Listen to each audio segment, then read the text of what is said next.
Welcome to Spinning Back Clique, where each week here on MMA Junkie, we take a quick spin through the biggest headlines in the sport. This week, we've got Nolan King, fresh off a vacation, heading to the fight sphere, as well as the MMA Junkie radio crew with Gorgeous George and Goes.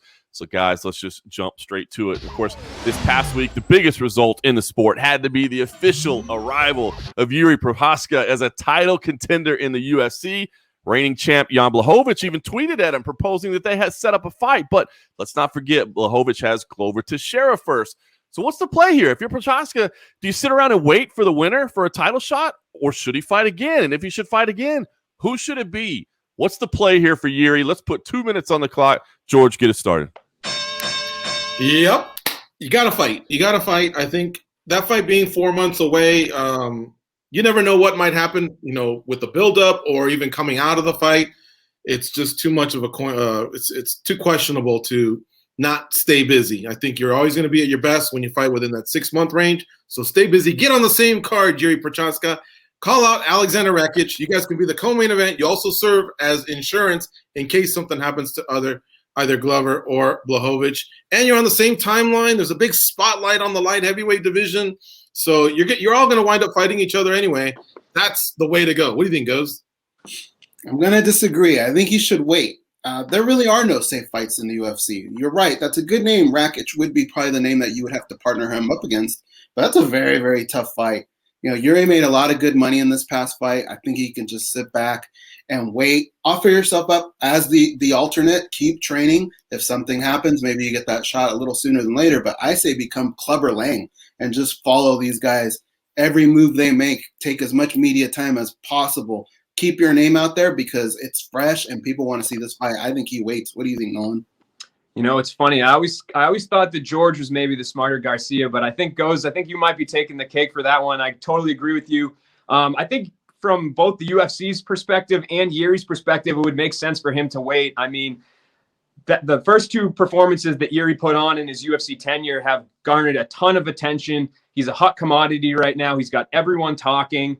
So for him, I don't think he really has to do much more to be inserted other than wait.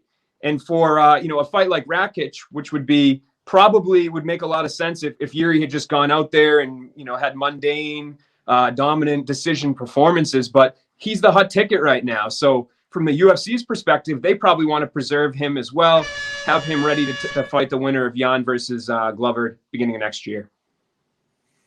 Yeah, that extra $150,000 he's put in the bank over the last two fights might help him sit out a little bit. But I like what Goes touched on as well. Stay ready as an alternate just in case something happens in September. You never know what's going to happen, so be ready for that. Well, guys, talking about UFC title shots, Kamaru Usman, it seems like he's not wasting any time. He's ready to get back to work quickly. His manager, Ali Abdelaziz, told Danny Segura, Colby Covington isn't deserving of a rematch right now. Maybe we go with Michael Chiesa. Maybe we go with Vicente Luque. Maybe they could hop in there for a title shot instead. So I'm curious what you guys think about this, right? I mean, Covington's definitely the rematch I think people want to see in terms of rivalry, but fresh matchups are intriguing as well. And has he necessarily earned it? Is Ali right? What do you think? Is the fresh matchup something to make, or do we have to make the Covington fight right now? Let's put 2 minutes on the clock. Goes, get us started. I'm always a fan of the fresh matchup. I really am. But in this particular one, I feel like the timing is a little off. I don't know that it's that fresh. I mean, think about it. Kamaru's had 3 fights since then, and Colby's had 1. So I feel like enough time has passed by where we do need to revisit this. This is a guy in Colby Covington that took rounds from Kamaru Usman. Since then, Kamaru's looked practically invincible. So I like this matchup. And as a business, I think the UFC doesn't want to take a chance in losing this matchup, especially with a guy that's so dominant like Kamaru Usman. I like Chiesa and I like Luque, and I feel like Chiesa can give him some problems, but I think they're always going to be there. I think now is the time to strike with this Colby Covington matchup. What do you think, Nolan? Totally agree with you, man. And no slight to Michael Chiesa, obviously a very solid contender who I think, if he goes out there and gets another win, you can start having that conversation about title shots. But to me, anytime you can pair up the 2 best fighters in the world, that's a big thumbs up. And anytime those 2 guys don't like each other, that's 2 thumbs up. And anytime those 2 fighters fought in one of the best fights in a calendar year, I mean, to me, it's just a no-brainer to pair those guys up again. I think Ali, I get it. I almost feel like he's kind of jabbing at Colby a little bit with this. And there's enough trash talk to go around. I think he knows what he's doing. But to me, if Kamaru wants to continue fighting the most worthy contenders, the top tier talent out there, it's got to be Colby Covington. George, what do you think, man? Yeah, I'm in agreement. Fresh matchups are my thing as well. But when the timing's right, the rematch works. And Colby did go out and fight a former champ, so he earned his shot against him. Colby also along the way became a title contender and also an interim welterweight champ. So with that, Luque and Chiesa have yet to reach that status. And I think you should match up Chiesa and Luque, here I go again, on the same card as Covington versus Usman. You got your insurance, a big spotlight on the welterweight division. Rinse and repeat. Come on, fellas. I can't do the job for you. Yeah, I'll make it unanimous. That's the fight I want to see right now. The only way I'm okay with that not being the fight is if it's because we're getting Colby Covington versus Jorge Masvidal. At that point, then we can shake it up a little bit. But other than that, those are the two fights I want to see. Guys, outside of the cage, we found out this week that the UFC tenure of the Ultimate Fighter 1 winner, Diego Sanchez, had come to a rather unceremonious end. Now, look, there's been a whole lot of negative talk about this situation, but Diego is a man that always likes to focus on the positive. So let's do that. Give me your best Diego Sanchez memory from his incredible 16-year run in the UFC. We'll put 2 minutes on the clock again, and we'll start with you, Nolan. Yeah, I love it. I mean, that we're focusing on the positive because this man has done so much for the sport. He's a true legend, a true pioneer. There aren't many fighters like that left in MMA. So shout out to Diego Sanchez. But for me, I think sometimes we kind of get used to these fighters being around, right? We recognize their greatness and then, okay, they're just a mainstay in the promotion. But for me, my moment has to be the Gilbert Melendez fight in Houston. I think that was the moment where people started to appreciate Diego again. It wasn't just something we took for granted. Like after all these years, this guy's still going out, still fighting at the time, some of the best lightweights in the world and putting on shows like that, just absolutely no quit. And I think it really encompassed what a Diego Sanchez fight, is like. So that was a great moment. And for me, as kind of a newbie, that would be my favorite Diego Sanchez moment. But George, the OG, do you have something maybe a little bit more backdated? It is backdated. This one is August of 2006 against Carl Parisian. I'm telling you, man, Diaz, Parisian, Diego, anytime any of those three fought, whatever the matchup may be, it was awesome. I think Diego even said he likened it to, it was slippery like a couple of lizards on the mat. But I'm talking judo tosses, scrambles, striking, submission attempts. It was awesome. And that took Diego to 16-0. Eventually he'd get to 17-0.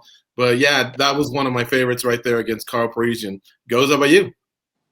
I'm always going to remember the fight with Martin Kampmann. He was a bloody mess after round one, but he kept coming. And I remember Martin Kampmann had this look on his face, kind of like Apollo Creed when Rocky just kept getting up. And then in round two, he turned the tide. And the thing that I love about this fight was, to this day, we still have judging controversies. But this is the one fight where I felt like, man, I was split down the middle, and you could almost make a case either way. It kind of reminds me of Marvin Hagler and Sugar Ray Leonard, where years later we could still watch it and somewhat make a case for both guys. It was a close fight, but I will always remember that fight.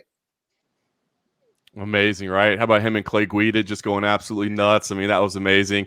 Out of all the fight memories we had, though, my favorite memory of Diego Sanchez will be running into him in a hotel lobby in Mexico with my son. And he had some amazing words of encouragement and positivity and just showed what a class individual he is outside of the cage as well. So whatever happens surrounding Diego Sanchez, wish him nothing but the best moving forward. Guys, this weekend, Bellator returns to action with Bellator 258. We lost Yoel Romero on this card, which that was a big hit for sure, man. But there are still some very impressive names on this card, top to bottom. So take a look at your crystal ball and tell me, who makes the biggest impact with their performance in the fights here this week? Who are we talking about after this card? Let's put 2 minutes on the clock. Started with you, George. Well, Michael Venom Page, fellow Manchester United fan. He's only got the one loss to Mr. Lima, the champion, but Douglas Lima. But he's worked his way back. I think he's got 3 or 4 in a row. This would make it 5. Tough opponent in Derek Anderson ahead of him, but I think the shot is his against, to be fair, the winner of Amosov versus Diego Lima. However, there might be someone else in the mix, and I'll let someone else from the panel address it here. But Goes, how about you? Who do you like on this one? Well, John's right. I mean, there's a ton of talent on this card. That's what I love about it. But I think when the dust settles, we're going to be talking about Juan Archuleta. I feel like Juan Archuleta still to this day does not get the respect that he deserves. And a win over a UFC vet like Sergio Pettis, I think will probably do that. I think it's going to wake up a lot of people. But this is going to be the cartoon fight, guys. The big cloud with feet and hands flying out of it. I really think it's going to be a great scrap. I don't think there'll be a finish. I think it's going to be in the judges' hands, unfortunately. But, yeah, I think it's going to be an incredible fight. And I think at the end of the day, I think Juan Archuleta gets the job done. What say you, Nolan? You know, I'm pulling an audible here. I originally was going to go with Lorenz Larkin, but I can't go against Anthony Rumble Johnson. I know that we lost that fight against Yoel Romero, but I think this almost opens the door up for Rumble to kind of make a bigger impact, because now people are really thirsty for that fight that got taken away from them. So if Anthony Rumble Johnson goes out there and he beats Jose Augusto, who's a tough up-and-comer, the Bellator signed, he's won 6 in a row. If he goes out there and looks good against him, maybe gets a vintage Rumble performance, I think people are going to be just over the moon wanting to see that Romero fight. It will get people excited about Rumble being back. It will instill in them belief that, hey, this guy's taking it seriously. This guy is here to go out there and try to be champion. This isn't just some money grab from a guy that was retired. Like, let's see Rumble Johnson fight again. So for me, I'm going to go with Anthony Rumble Johnson, even though Yoel Romero is not on the card. Yeah, great choices all the way around. A lot of opportunity for people. And look at the prelims. Rafael Stotts, Rafael Carvalho, Patchy Mix, Logan Storley. I mean, there's talent all up and down this card, so I'm looking forward to it. Hey, guys, that's not the only MMA action happening. In addition, we've got PFL wrapping up their first 3-week stretch of 2021 on Thursday night. We got Fabricio Verdum debuting for the promotion. We got Kayla Harrison returning. So after a year away, the PFL has had some pretty intriguing results already. So I want to ask you, after 2 weeks and 1 to go, what's the biggest storyline of the season so far? Or do you think it's going to happen out of something that happens on Thursday night? What's the biggest thing for you that you've seen out of this 3-week stretch? Goes, put 2 minutes on the clock and get started. The biggest thing for me is anything can happen on these cards. It's insane. PFL has had all of my attention for every fight because every fight matters, okay? We've seen some of the favorites. We've seen them fall. They're heavy favorites. You cannot walk away from any of these fights. Did you see the look in Clay Collard's eyes for that fight? He was a Terminator. So I think some of these guys that have been on the roster have a little bit of chips on their shoulders, and I think we're seeing the ramifications of that in these fights with some of these big names taking a little bit of a tumble. So you can't sleep on that, and you can't sleep on the point system, guys. The point system is going to make things very, very interesting, and it's going to be a very scary thing for PFL. But yeah, that's my takeaway: is anything can happen at any time. What do you think, Nolan? I agree with you, but I'm gonna also take like a microcosm of that.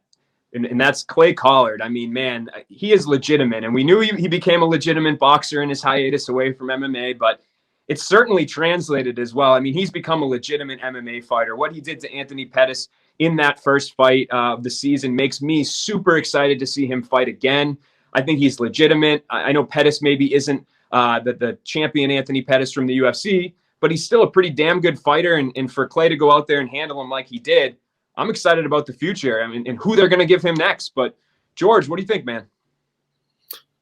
Pettis, McDonald, Verdum, all 3 headlining in consecutive weeks. Look, us 4, we're junkies. We're there every week, right? Whatever the card is, we'll watch anything. But that mainstream fan, that casual fan, sometimes he needs a nudge. Sometimes he needs to be pulled in. And those acquisitions, huge acquisitions by the PFL, and then putting them in the proper main event spots, I think that's just been tremendous. It's drawn attention to a lot of my buddies who are casual fans who are tuning in on ESPN2. So yeah, for me, I think that's been their biggest move. And then the homegrown talent right below. It's been interesting, right? Week 1 was all about the upsets. Week 2 was kind of the debuting free agents doing well. You know, Roy McDonald in there, Shoeface looking fantastic. So it's been a great start to the season. We'll see how it plays out this week. So like we said, busy week, guys. PFL, Bellator, UFC, all in action, consecutive nights. It's a great time to be an MMA junkie. We'll definitely talk about it all next week on Spinning Back Clique.